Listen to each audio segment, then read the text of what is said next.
pessoal. Então, na aula de hoje, né, a gente vai ver os outros dois métodos para a gente resolver recorrências, né? Então, nós vamos falar hoje do método da árvore de recursão e vamos falar também do método mestre.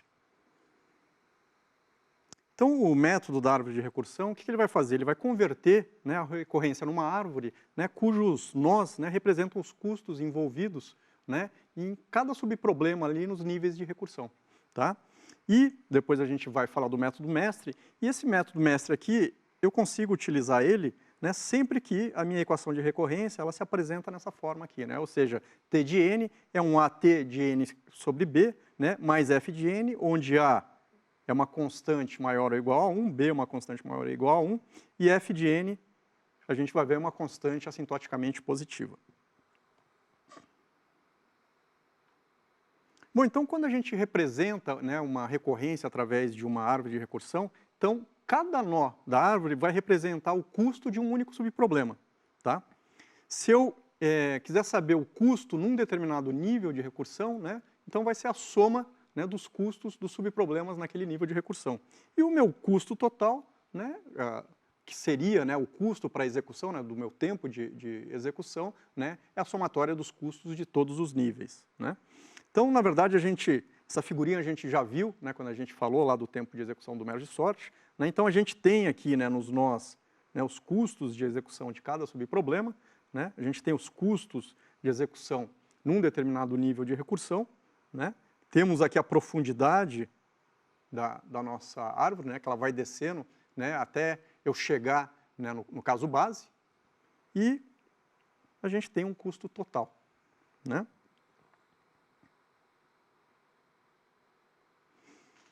Bom, como a gente viu na aula anterior, quando a gente falou do método da substituição, às vezes é difícil, né, no método da substituição, eu fazer uma primeira suposição a respeito de t de n. Né? Então, por isso que muitas vezes o método da árvore de recursão, ela é interessante, né, para a gente, como ferramenta para a gente ter, né, esse primeiro olhar, né, esse primeiro resultado a ser validado depois pelo método da substituição. Tá?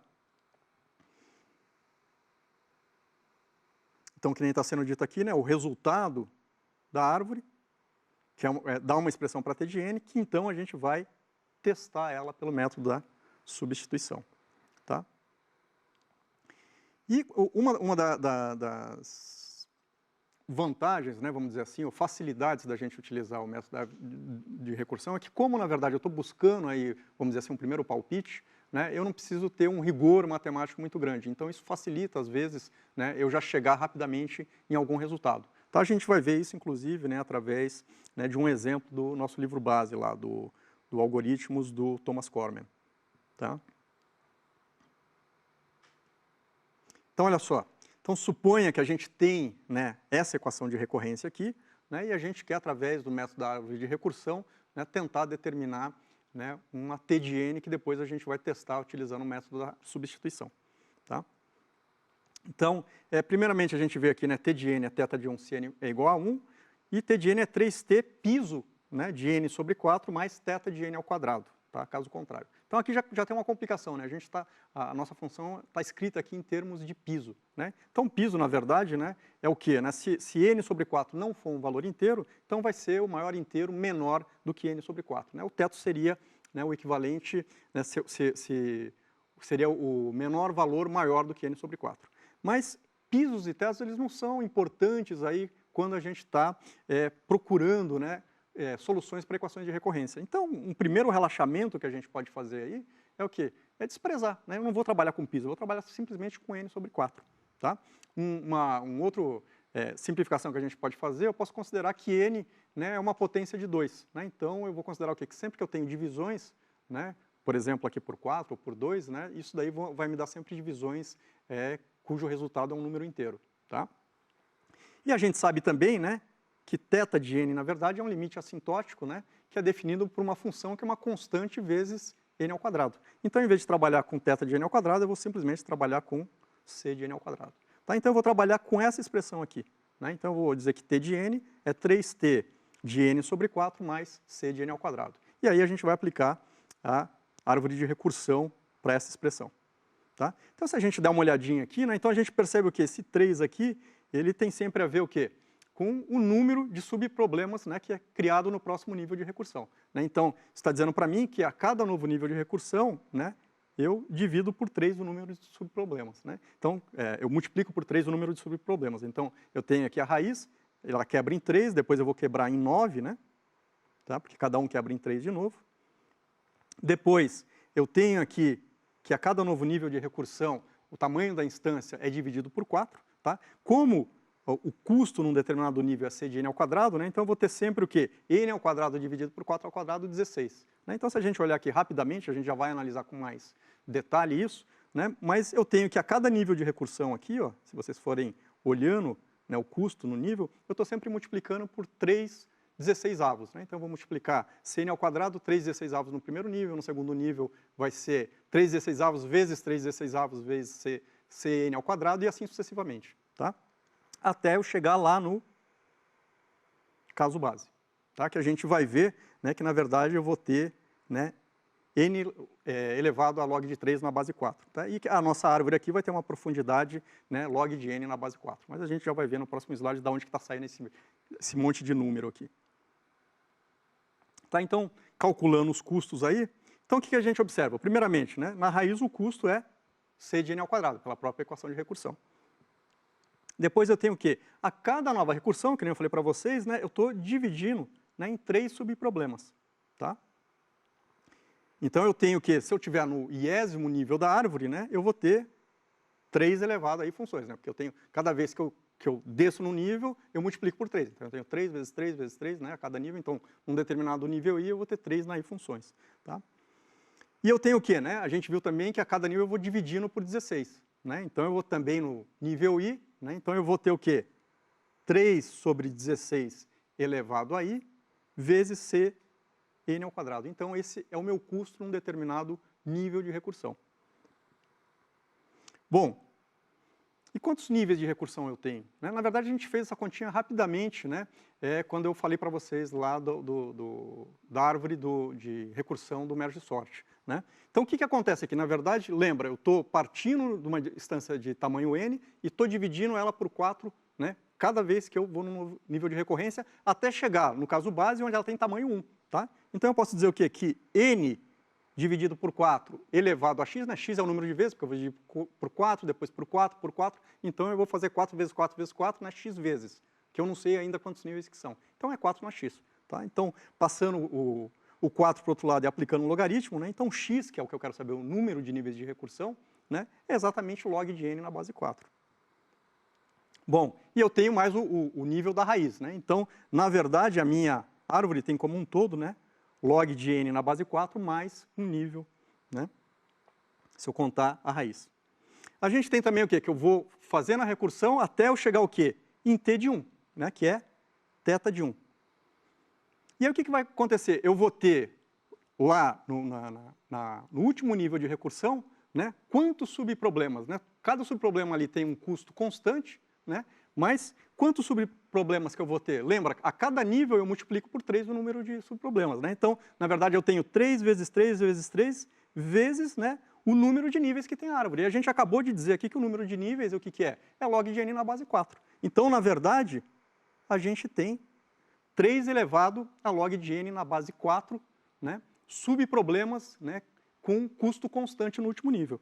Ou seja, isso daí pode ser escrito como seria o θ, né, de 3 elevado a log de n na base 4, mas aplicando a propriedade de logaritmo, a gente consegue mostrar que 3 elevado a log de n na base 4 é igual a n elevado a log de 3 na base 4. Então, o custo no último nível é θ de n elevado a log de 3 na base 4.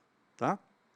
Bom, então vamos tentar colocar o custo total agora da nossa árvore. Né? Então, a gente tem o custo de todos os níveis, né, e tem, né, vamos colocar também o custo aí do último nível. A gente vai separar um pouquinho esses custos, né, só para deixar a equação de uma forma conveniente para a gente poder trabalhar ela. Tá? Então, eu posso dizer o seguinte, né, que t de n, então, é a somatória de 0 até log de n na base 4 menos 1, o que, olha, esse daqui é o custo em cada nível. Né? Então, estou fazendo aqui a somatória dos custos em todos os níveis. Desde o nível 0, o que é o meu nível 0 aqui? Né? O meu nível 0 é justamente aquele primeiro nível lá a raiz da minha árvore. Né?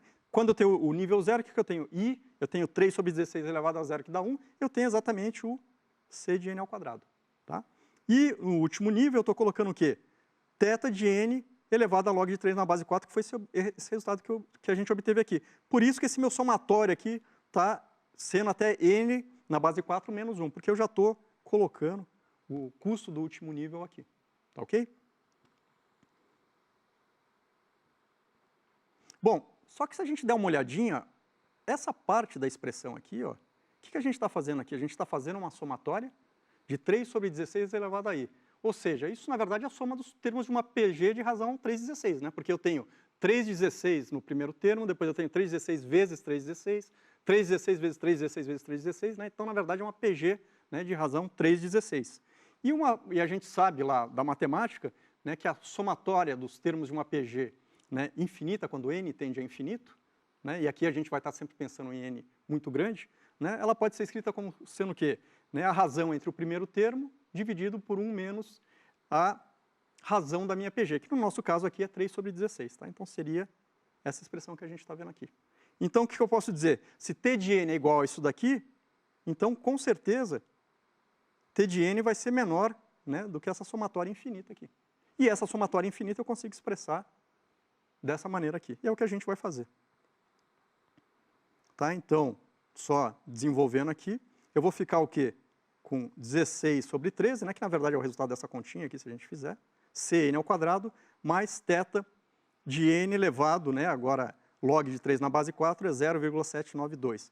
De novo, o que a gente tem aqui? A gente tem um termo em n ao quadrado e tem um termo aqui, né, numa potência menor do que 1. Quem que domina aqui? Na verdade, domina esse termo aqui, n ao quadrado. Então, eu posso dizer, né, que a minha função t de n é θ de n ao quadrado, O de n ao quadrado. Tá? Bom, isso daqui é o resultado o quê? Da nossa árvore de recursão. Agora eu preciso pegar esse resultado, ir lá no método da substituição e validar ele. Né? Então é o que a gente vai fazer agora. Então olha só, a gente tem que a expressão é t de n é igual a 3t n sobre 4 mais θ de n ao quadrado. Então o que eu vou fazer aqui? Eu vou substituir, né, eu estou assumindo aqui que t de n é O de n, então eu vou substituir nessas funções aqui o quê? Pela função que é o limitante O de n ao quadrado, né, que é uma constante, né, eu vou chamar uma constante d vezes n ao quadrado. Né, e simplesmente substituir nos valores da nossa recorrência. Então, t de n tem que ser menor o quê? Que 3d, né, que é a constante, como é n ao quadrado e aqui eu tenho n sobre 4, então é 3dn ao quadrado mais cn ao quadrado. Tá? Então, primeiro a gente precisa mostrar lá o caso base. Tá? O caso base a gente viu lá que é θ de 1, né? Ou seja, eu tenho que mostrar que t de 1, né, ele pode ser limitado por duas constantes C1 e C2. Então, aplicando agora aqui t de 1, então ele tem que ser menor ao quê? Eu estou simplesmente pegando essa expressão e substituindo pelo valor 1. Então vai ficar 3d, que multiplica 1/4 elevado ao quadrado, mais c vezes 1 elevado ao quadrado. Isso daqui é igual a quê? 3d sobre 4 mais c, isso é uma constante. Né? Ou seja, eu consigo, né, limitar tanto superiormente como inferiormente, t de n por uma constante. Né? Eu consigo encontrar uma constante, né, que é maior do que t de 1 e consigo encontrar uma constante que é maior que t de 1, porque ele de fato é uma constante. Então, o caso base aqui está ok. Então, vamos agora lá para o t de k, né? Ou seja, para k maior ou igual a 1 menor que n. Bom, então o que eu tenho aqui?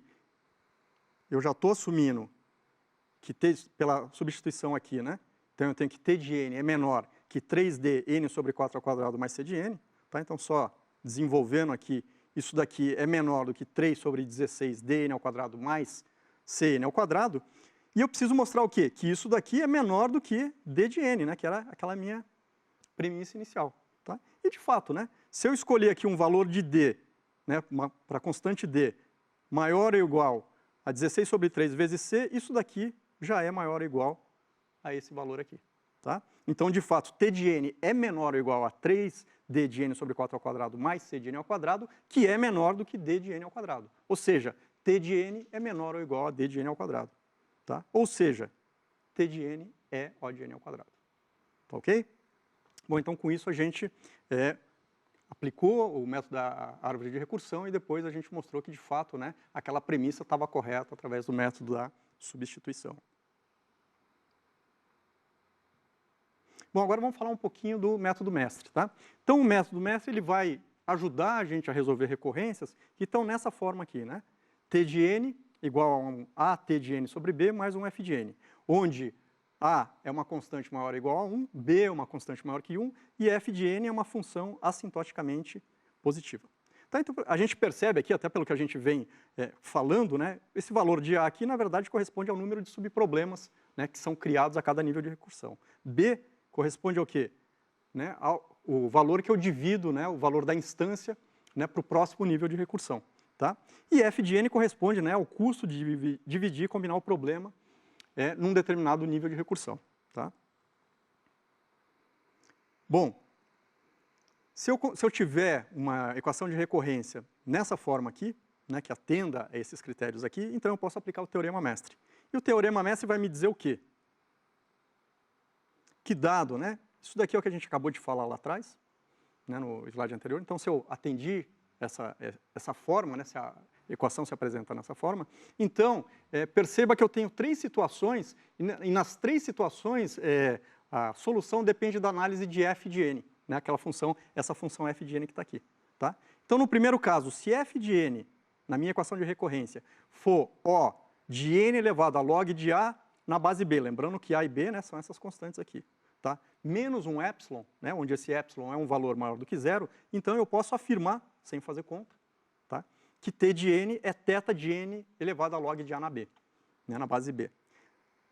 A segunda situação, se f de n for θ de n elevado a log de A na base B.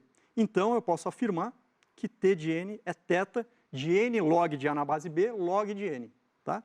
E no último caso aqui, né, eu preciso de 2 passos, então se f de n for agora ômega de n elevado a log de A na base B mais um epsilon, né, com esse epsilon positivo, e se a f de n sobre B for menor que cf de n, né, com c sendo uma constante menor do que 1, né, e para n suficientemente grande, então eu posso afirmar que t de n é θ de f de n. Tá? Vamos dar uma olhadinha em cada um desses casos através de um exemplo. Então, olha só. Então, o primeiro caso lá, o que eu tenho?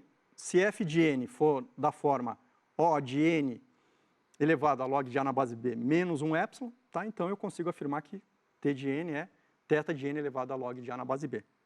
Então imagina essa recorrência aqui, t de n igual a 9t de n sobre 3 mais n. Quem que é f de n aqui? F de n é n, né? Se f de n é n, a gente sabe que f de n é O de n, né? Lá pela definição de notação assintótica. Bom, mas eu consigo escrever n como sendo o quê? N elevado a logaritmo de 9 na base 3 menos 1. Né? É uma manipulação matemática. Tá? Porque log de 9 na base 3 é 2. 2 menos 1 é 1. N elevado a 1 é n. Né? Então, de fato, eu posso dizer que f de n é O de n log log de A na base B menos o epsilon aqui. Né? No caso aqui, o nosso A vale 9, o nosso B vale 3 e o nosso epsilon aqui vale 1. Tá? Então, eu posso afirmar que t de n é θ de n elevado a log de 9 na base 3, ou seja, t de n é θ de n ao quadrado. Tá? Bom, segundo exemplo aqui, o que é? Se f de n agora for o quê? Θ de n elevado a log de A na base B. Então, eu posso afirmar que t de n é igual a θ de n log de A na base B vezes log de n. Então, vamos dar uma olhada nessa equação de recorrência. Quem que é f de n aqui? F de n é 1, é uma constante, né? Ou seja, f de n é θ de 1. Né? A gente sabe que se f de n é uma constante, então ele é θ de 1. De novo, né?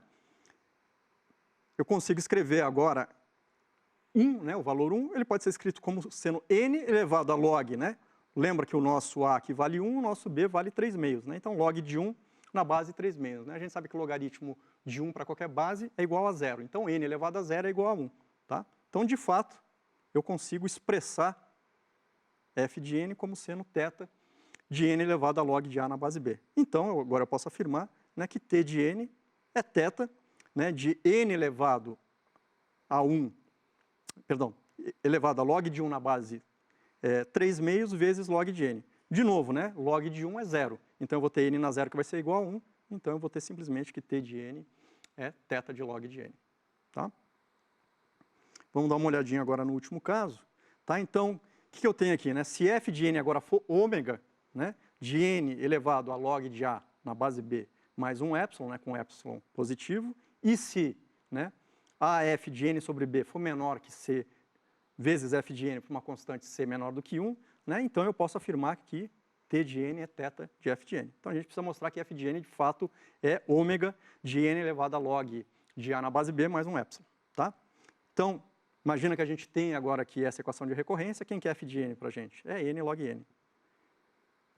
E a gente tem que mostrar, né, que ela é ômega dessa função. Bom, f de n é n log n.